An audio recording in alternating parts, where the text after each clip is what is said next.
മഴക്കാലം തുടങ്ങുമ്പോൾ പൊതുവേ അസുഖങ്ങളുടെ ഒരു സീസണായിട്ട് നമ്മൾ നിരീക്ഷിക്കാറുണ്ട്. അതിന് കാരണമുണ്ട്. നമ്മുടെ മൈക്രോ എൻവയോൺമെൻറ്റ്, നമ്മുടെ പരിസ്ഥിതി എന്ന് പറയുന്നതിനകത്ത് ഈർപ്പവും നനവും തണുപ്പും ഒക്കെ ആകുമ്പോൾ മനുഷ്യർക്ക് അത് പ്രതികൂലവും അതേസമയം അണുക്കൾക്കും അവയെ സ്പ്രെഡ് ചെയ്യുന്ന മറ്റ് ജീവികൾക്കും വളരാൻ വളരെ അനുകൂലവുമായിട്ടുള്ള ഒരു സാഹചര്യം അവിടെ ഉണ്ടാകുന്നു.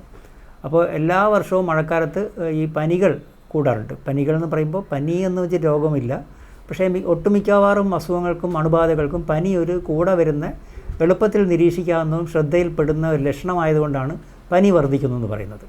അപ്പോൾ പനി വർദ്ധിക്കുന്നു എന്ന് പറയുമ്പോൾ പനിക്ക് കാരണമായ സർവ്വസാധാരണമായ പല രോഗങ്ങളും കൂടാം. അപ്പോൾ നമ്മുടെ നാട്ടിൽ ഏറ്റവും ഇന്ന് നമ്മൾ ഈ മഴക്കാലത്ത് ശ്രദ്ധിക്കേണ്ട ചില അസുഖങ്ങളുണ്ട്. നമ്മുടെ മനസ്സിനകത്ത് എപ്പോഴും അത് മുന്നിൽ തന്നെ ചിന്തിക്കുകയും വേണം. നമുക്കൊരു പനിയൊക്കെ വരികയാണെങ്കിൽ ഇത് മനസ്സിൽ കണ്ടു വേണം നമ്മുടെ പ്രാഥമികമായിട്ട് നമ്മുടെ വീട്ടിലുള്ള ശ്രദ്ധകൾ. അത് കഴിഞ്ഞ് ഒരു ഡോക്ടറെ കാണണോ വേണ്ടേ എന്നുള്ളതും ഡോക്ടറെ കണ്ടാൽ എന്തൊക്കെയാണ് ഡോക്ടറോട് പറയേണ്ടതും സൂചിപ്പിക്കേണ്ടത് എന്നുള്ളത് നമ്മൾ അറിഞ്ഞിരിക്കണം.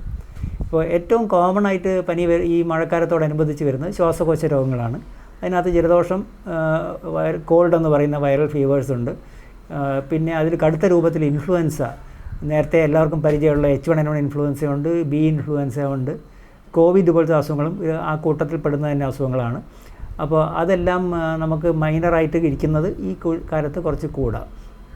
പിന്നെ അത് കഴിഞ്ഞാൽ ഈ കുറച്ചുകൂടെ താഴോട്ട് പോകുന്ന ശ്വാസകോശ അണുബാധകൾ, റെസ്പിറേറ്ററി ഇൻഫെക്ഷൻസ് അതുണ്ടാകാം. അപ്പോൾ ഇതിനൊക്കെ പനി, ചുമ, ശ്വാസം മുട്ട്, നെഞ്ചുവേദന മുതലായ അസുഖങ്ങളുണ്ടാകാം, ലക്ഷണങ്ങളുണ്ടാകാം. അപ്പോൾ ഇതേതെങ്കിലും ക്രമാതീതമായി കൂടുകയോ ഒക്കെ ചെയ്യുകയാണെങ്കിൽ ഉടനെ ഡോക്ടറെ കാണുകയും ഒക്കെ നമ്മൾ ചെയ്യേണ്ടത് അത്യാവശ്യമാണ്. ഇതൊക്കെ നമ്മൾ തുടങ്ങുമ്പോൾ മഴ നനഞ്ഞ് വരുമ്പോഴേക്കും നമ്മൾ നനഞ്ഞ വസ്ത്രങ്ങൾ മാറ്റുന്നതിനകത്ത് ശ്രദ്ധ വേണം. ധാരാളം ചൂട് പാനീയങ്ങൾ കുടിക്കുക. നമ്മൾ പോഷണഗുണമുള്ള ആഹാരങ്ങൾ കൃത്യമായിട്ട്, പ്രത്യേകിച്ചും കുട്ടികളും പ്രായമായവരും അതിൽ കൂടുതൽ ശ്രദ്ധ കൊടുത്ത് അത് ചെയ്ത് പ്രതിരോധ ശക്തി കൂട്ടുക. ഈ വിധത്തിൽ ശ്വാസകോശ രോഗങ്ങളെ നമ്മൾക്ക് പ്രാഥമികമായിട്ടും തടയാൻ ശ്രമിക്കാം. അതിൻ്റെ കൂടെ സ്റ്റീം ഇൻഹലേഷനുണ്ട്. ഇതെല്ലാം ചെയ്ത് കുറയ്ക്കാം. നമുക്ക് പ്രമേഹമോ അല്ലെങ്കിൽ പ്രായാധിക്യമുള്ള വ്യക്തികൾ, ഡയബറ്റീസ് ഉള്ള വ്യക്തികൾ, തീരെ പ്രായം കുറഞ്ഞ ശിശുക്കൾ, മറ്റെന്തെങ്കിലും കിഡ്നി രോഗമോ കരൾ രോഗമോ അല്ലെങ്കിൽ HIV ഉള്ളവർ, റെസിസ്റ്റൻസ് കുറയുന്ന മരുന്നുകൾ, ട്രാൻസ്പ്ലാന്റ് കഴിഞ്ഞ വ്യക്തികൾ, കീമോതെറാപ്പി ചെയ്യുന്ന ആൾക്കാർ, റേഡിയേഷൻ ചെയ്യുന്ന ആൾക്കാരൊക്കെ ആണെങ്കിൽ ഇതിൽ കൂടുതൽ ശ്രദ്ധ വേണം. അപ്പോൾ ഇങ്ങനത്തെ നമുക്കെന്തെങ്കിലും ബാക്ക്ഗ്രൗണ്ടിൽ ഇങ്ങനെ വല്ല അസുഖം ഉണ്ടെങ്കിൽ നമ്മൾ കഴിയുന്നത്ര ക്രൗഡിലൊന്നും അധികം പോകാതിരിക്കുക. ഈ സീസണിൽ പോകേണ്ട അത്യാവശ്യ കാര്യങ്ങൾക്ക് പോകുകയാണെങ്കിൽ നമ്മളൊരു മാസ്ക് ഉപയോഗിക്കുക. ചുമയ്ക്കുകയും തുമ്മുകയൊക്കെ ചെയ്യുമ്പോൾ സ്വാഭാവികമായിട്ട് ചുമയോ തുമ്മലോ ആർക്ക് വരുമ്പോഴും നമ്മളൊരു കർച്ചീഫ് ഇട്ട് വായും മൂക്കും മൂടിയിട്ട് മാത്രമേ ചെയ്യാവൂ. ഇതാണ് അതിൻ്റെ ഒരു പൊതുജന നടപടി എന്ന് പറയുന്നത്, പകരാതിരിക്കാൻ വേണ്ടി. പ്രത്യേകിച്ചും സ്കൂളിൽ പോകുന്ന കുട്ടികളെയും ഈ ശീലങ്ങൾ, ആരോഗ്യശീലങ്ങൾ പേരൻസും ടീച്ചേഴ്സും എല്ലാം പറഞ്ഞ് ഉറപ്പാക്കണം. ഇതിന് പുറമേ നമുക്ക് വയറിളക്ക രോഗങ്ങളുണ്ടാകാം. അപ്പോൾ അത് കുടിവെള്ളം എല്ലാം വളരെ ക്ലീനായി തിളപ്പിച്ചാറ്റിയ സാധനങ്ങൾ മാത്രമേ ചൂടോടെ കഴിക്കാവൂ. ഭക്ഷണം വളരെ നീറ്റായിരിക്കണം.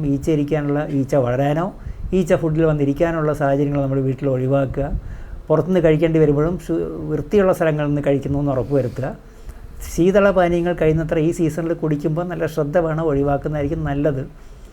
പിന്നെ അതുപോലെ ഈ അഴുക്ക് മഴവെള്ളം ഇങ്ങനെ കുത്തിയൊലിച്ച് അഴുക്ക് മാലിന്യങ്ങളിൽ കൂടെ നടക്കേണ്ടി വരും.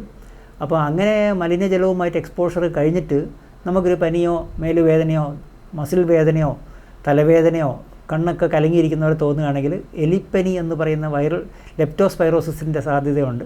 അപ്പോൾ ഈ ഒരു കാര്യം പറഞ്ഞ് തന്നെ വേണം ഡോക്ടറെ കാണാൻ. നമുക്കിങ്ങനെ ഒരു എക്സ്പോഷർ ഉണ്ടായിരുന്നു എന്ന് പറഞ്ഞ് ഡോക്ടറെ കാണുമ്പോൾ ഡോക്ടർക്ക് ആ രീതിയിൽ ചിന്തിച്ച് ജോയിൻ്റായിട്ട് ഡോക്ടറും പേഷ്യൻറ്റും ഫാമിലിയും ചേർന്ന് നല്ലൊരു ചികിത്സ നമുക്ക് സ്റ്റാർട്ട് ചെയ്യാനുള്ളൊരു തുടക്കം അതായിരിക്കും.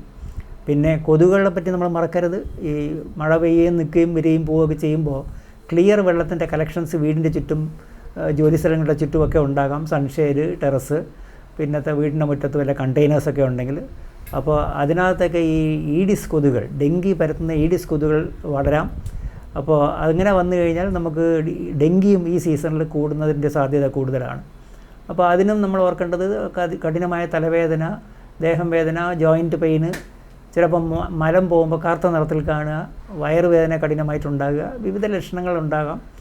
അപ്പോൾ ഇങ്ങനെ പനിയോട് കൂടി വിവിധ ലക്ഷണങ്ങളോ പനിയില്ലാതെ പ്രതീക്ഷിക്കാത്ത ലക്ഷണങ്ങൾ ഉണ്ടാകുമോ, അല്ലെങ്കിൽ ഡോക്ടർ ഒരു മരുന്ന് തന്നാൽ അത് നമ്മൾ കറക്റ്റായി കഴിച്ചു, നേരം പാലിച്ചു, ഡോസ് പാലിച്ചു, കറക്റ്റായി കഴിച്ചിട്ടും അസുഖം 2 ദിവസം കൊണ്ട് ഇമ്പ്രൂവ് ചെയ്യുന്നില്ല മെച്ചപ്പെടുന്നില്ലെങ്കിൽ അത് വീണ്ടും സെയിം ഡോക്ടറെ കണ്ട് ഒരു ഫോളോ അപ്പ് നടത്തുന്ന കാര്യത്തിലും ഒരു ശ്രദ്ധയും ജാഗ്രതയും അറിവോടുകൂടിയുള്ള പ്രവർത്തനവും പൊതുജനങ്ങളെല്ലാവരും ചെയ്യണം. ഈ വിധത്തിൽ മഴക്കാലം പിന്നെ റെസിസ്റ്റൻസ് വരാത്ത കൊണ്ടുള്ള ആഹാരത്തിൻ്റെ കാര്യം നല്ലോണം ശ്രദ്ധിക്കുക. ഇത്രയും കാര്യങ്ങൾ വളരെ ചുരുക്കി പറഞ്ഞു കഴിഞ്ഞാൽ നമുക്ക് മഴയത്ത് പ്രതികൂല സമയമാണെങ്കിലും നമുക്ക് നമ്മുടെ ആരോഗ്യം കാത്തു സൂക്ഷിക്കാം. ആർക്കും അപകടങ്ങളൊന്നും ഇല്ലാതെ ഡേഞ്ചറസ് ആയിട്ടുള്ള അസുഖങ്ങൾ വന്ന് കൂടാതിരിക്കാനുള്ള രീതിയിൽ നമുക്ക് ആ രീതിയിൽ തന്നെ മഴയെ കൈകാര്യം ചെയ്യാൻ സാധിക്കും. എന്തെങ്കിലും സംശയങ്ങൾ അസുഖത്തിനെ പറ്റിയോ മറ്റ് എമർജൻസി ഹെൽപ്പിനെ വേണമെങ്കിൽ നമുക്ക് ആരോഗ്യവകുപ്പിൻ്റെ ദിശ ഹെൽപ്പ് ലൈൻ ഉണ്ട്. 104 1056 0471 255 2056 എന്നുള്ള ഹെൽപ്പ് ലൈനുകൾ 24 മണിക്കൂറും വിളിക്കാവുന്നതാണ്. എല്ലാ നേരത്തും വളരെ സന്തോഷത്തോടുകൂടി ആരോഗ്യവകുപ്പിൻ്റെ ഹെൽപ്പ് ലൈൻ ടീംസ് നിങ്ങൾക്ക് വേണ്ട നിർദ്ദേശങ്ങളും ഉപദേശങ്ങളും സഹായങ്ങളും എല്ലാ നേരത്തും നമ്മൾ ഉറപ്പായിട്ട് ചെയ്തിരിക്കും. ഏറ്റവും പുതിയ വാർത്തകളും വിശേഷങ്ങളും വിരൽത്തുമ്പിലറിയാൻ സീ മലയാളം ന്യൂസ് എല്ലാ ഡിജിറ്റൽ പ്ലാറ്റ്ഫോമുകളിലും ലഭ്യം.